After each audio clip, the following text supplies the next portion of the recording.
सही कहा है किसी ने कि राजनीति में कोई भी किसी का सगा नहीं होता। और ये बात सच कर दिखाई पूर्व मुख्यमंत्री अशोक गहलोत ने अपनी ही पार्टी के साथ दगा करके और निर्दलीय यानी कि रविंद्र सिंह भाटी का सपोर्ट करके अपनी ही पार्टी के प्रत्याशी उम्मेदा राम बेनीवाल को हराने की साजिशें करके तमाम सारी वो कोशिशें करके जिससे उनके बेटे को वैभव गहलोत को वो सपोर्ट मिल जाए जो वो मांगना चाह रहे थे। हारेंगे वो भी, लेकिन उस हार को भी सपोर्ट मिलने के लिए वो चाहते थे कि उम्मेदराम बेनीवाल भी हार जाए। क्या थी इसकी साजिश का कारण और कैसे ये एक्सपोज होने के बाद अशोक गहलोत की हालत होने वाली है कांग्रेस में, करेंगे इस मुद्दे पर चर्चा इस वीडियो में, इसलिए बने रहेगा हमारे साथ। नमस्कार, मैं हूं चेतना शर्मा। मुद्दे पर बातचीत करने के लिए मेरे साथ मौजूद है हमारे editor in chief Varun Bhansali ji. Sir, मैं आपसे जानना चाहूंगी कि पहले तो टेप कांड जो ओएसडी ने उजागर किया, फिर उसके बाद रविंद्र सिंह भाटी को सपोर्ट करने का जो सोशल मीडिया पर हल्ला मचा हुआ है, उसके बाद ये तो साफ है कि अशोक गहलोत कभी भी अपनी पार्टी के लिए तो नहीं सोच पाए हैं। आपकी क्या राय है इस मुद्दे पर?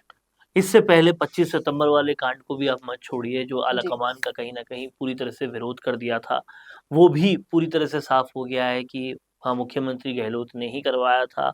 और ओएसडी लोकेश शर्मा की माने तो और भी कई सारे कांडों, जैसे कि पेपर लीक समेत और भी कई सारे कांडों में सीधा सीधा मुख्यमंत्री अशोक गहलोत लिप्त है। जी। अब सीधी और सादी बात यह है कि अपने बेटे को बचाने के लिए जिस पार्टी को वो माँ कहते थे, उसके साथ एक बार नहीं, दो बार नहीं, लगातार अशोक गहलोत धोखा करते आए हैं। और बाड़मेर की जिस डील, जिस षड्यंत्र, जिस पूरे सियासी कहना चाहिए सियासी एक तरह से धोखे का चक्रव्यूह रचा गया है, वो बहुत सीधा और बहुत स्पष्ट है। हनुमान बेनीवाल को बदला लेना था उम्मेदा राम बेनीवाल से, क्योंकि उन्होंने आरएलपी छोड़ के कांग्रेस ज्वाइन कर ली, और वो बदला लेना का सबसे बड़ा तरीका बन गए अशोक गहलोत, क्योंकि अशोक गहलोत को अपने हरावल दस्ते यानी कि जो हमेशा हराते हैं उस बेटे वैभव गहलोत के लिए कोई जिताने वाला चाहिए था। तो एक डील हुई, और वो डील साफ साफ ये थी कि तुम हरा दो उम्मेदा राम को, मैं तुम्हारे बेटे को जिता दूंगा। हालांकि ये जो डील हुई उस वक्त शायद हनुमान बेनीवाल को भी अंदर से ये पता था कि वो चाहे जितना भी जोर लगाते, वैभव गहलोत को जिताना बहुत मुश्किल है, लेकिन डील कुछ ऐसी ही हुई होगी।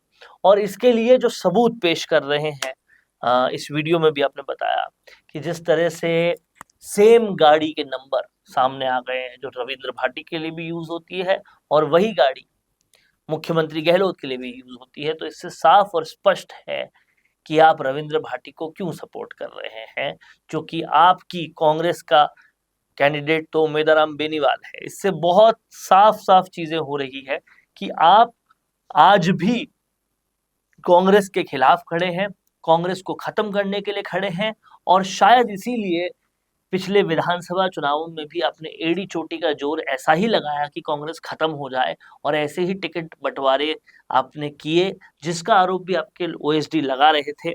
तो कहीं ना कहीं अशोक गहलोत पूरी तरह से लिप्त है उम्मेदराम बेनीवाल को हराने के लिए, और ये लिप्तता साफ होती है इस बात से कि हनुमान बेनीवाल को जो बदला लेना था उम्मेदराम बेनीवाल से, उस बदला लेने का टूल बन गए अशोक गहलोत। और सिर्फ अपने बेटे प्रेम में, जो बेटा पहले एक बार कांग्रेस जोधपुर से हार चुका है, खुद अपने शहर से जो मुख्यमंत्री अपने बेटे को नहीं जिता पाया, वो क्या कहीं और कुछ करेगा। यानी कि उनको अपने से ज्यादा भरोसा हनुमान बेनीवाल पे था।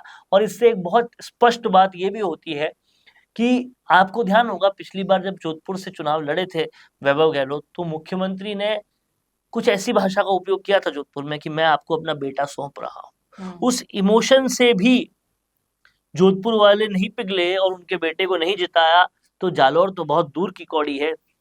और कहीं ना कहीं लेकिन इसके लिए जो ये षड्यंत्र रचा गया है, ये षड्यंत्र जो निस्तो नाबूद करने वाला है कांग्रेस को, वो बहुत ही भयावह, बहुत ही खराब, बहुत ही विभत्स है। और कहीं ना कहीं एहसान फरामोशी की एक मिसाल पेश करता है। जिस पार्टी ने आपको 3-3 बार चीफ मिनिस्टर बनाया, आपको जी। केंद्र में मंत्री बनाया, आपको कितने पद दिए, आपको पीसीसी चीफ बनाया, उस पार्टी के लिए आपने क्या किया? वो पार्टी नहीं होती तो आप कौन होते? षड्यंत्र और सिर्फ षड्यंत्र रचने का काम किया है, फिर चाहे से वो सचिन पायलट हो या फिर कांग्रेस के पार्टी के लिए कोई भी डिसीजन लेना हो, उन्होंने हमेशा स्वार्थ से भरकर ही वो काम किया है।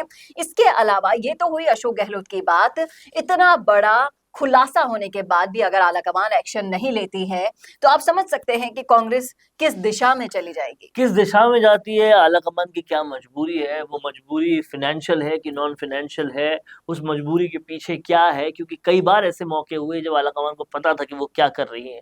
जिस शांति धारीवाल को मेन किंगपिन माना जाता था आलाकमान के विरोध में जाने के जी। लिए, 25 सितंबर की घटना के लिए सोनिया गांधी नाराज दिख रही थी, उनको भी टिकट दे दिया गया। तो आप समझिए आलाकमान किस कदर मजबूरी में है अशोक गहलोत के सामने, और इसीलिए ओएसडी के इतने दिन के बयान आने के बावजूद भी आज तक अशोक गहलोत पे कोई भी एक्शन नहीं है। जी। जबकि हमने देखा है कि इलेक्शन के दौरान कांग्रेस ने कितनों को सस्पेंड किया है, कितने एक्शन लिए हैं, लेकिन अशोक गहलोत पे आज तक भी कोई एक्शन नहीं लिया। जी, इसी के साथ साथ एक और सवाल यहाँ पर खड़ा होता है कि रविंद्र सिंह भाटी, उन्होंने अपनी इमेज को बनाने के लिए इस बार के चुनाव में जो जो किया, हर बार उनके ऊपर उल्टा पड़ा। अब उनके ऊपर ये खुलासा हुआ है कि अशोक गहलोत उनकी मदद कर रहे थे, अशोक गहलोत की टीम ए बन रहे थे रविंद्र सिंह भाटी, तो उनके इमेज पर क्या फर्क पड़ देखिए, सकता है? उनकी इमेज पर इसलिए कोई फर्क नहीं पड़ेगा क्योंकि वो तो अपना चुनाव लड़ रहे हैं। अब मदद करने वाले आए, अब मदद करने वालों के आने के पीछे मंशा क्या है, चाहे वो अपने कैंडिडेट को हराने की हो, तो यहाँ पर तो कैंडिडेट हमेशा विनेबिलिटी देखेगा। अगर मैं किसी वजह से जीत रहा हूँ तो सामने वाले के घर में कोई भी लड़ाई हो, मुझे क्या फर्क पड़ता है। ऐसे ही रविंद्र सिंह भाटी की गलती इसमें मैं नहीं मानती पूरी तरह से गलती जो है वो अशोक गहलोत की ही है। और कांग्रेस की पीठ में जो छुरा घोंपने का काम किया है वो उसका तो कोई भी क्लैरिफिकेशन नहीं आता। और आप तस्वीरों में देख भी पा रहे हैं कैसे गाड़ी का नंबर वो सेम है और कैसा वही नंबर की गाड़ी मुख्यमंत्री गहलोत के लिए बुलाई जा रही है। जी, तो ये तमाम तरह की साजिशें इस बार के लोकसभा चुनाव में हो रही थी, जो निकल कर सामने आई है और ये बात को प्रूव करती है कि राजनीति में कभी भी कोई भी किसी का सगा नहीं होता, ना दोस्त होता है, यहाँ होती है सिर्फ और सिर्फ साजिशें, षड्यंत्र और रंजिशें, और अपना स्वार्थ सिद्ध करने के लिए कोई भी किसी भी स्तर तक जा सकता है, जिसके एग्जाम्पल आपने देख ले हैं इस वीडियो में। आप बताइएगा इस मुद्दे पर आपकी क्या राय है, आपका क्या सोचना है, कमेंट करके जरूर लिखिएगा अपनी राय। कैसा लगा वीडियो ये जरूर बताइएगा, और ऐसे ही और वीडियोस के लिए देखते रहिए राजस्थान संवाद। नमस्कार।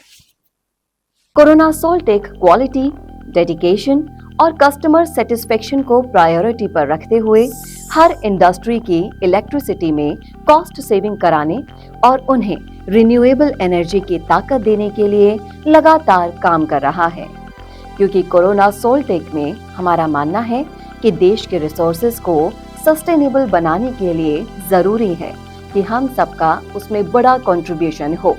इसीलिए सोलर प्रोजेक्ट्स की टाइमली डिलीवरी करते हुए एक पार्टनर की तरह आपकी इंडस्ट्री को हम अपडेट करते हैं और हमेशा आपकी सर्विस के लिए तत्पर रहते हुए सोलर एनर्जी का पूरा पोटेंशियल आपको मिले, इसी दिशा में काम करते हैं।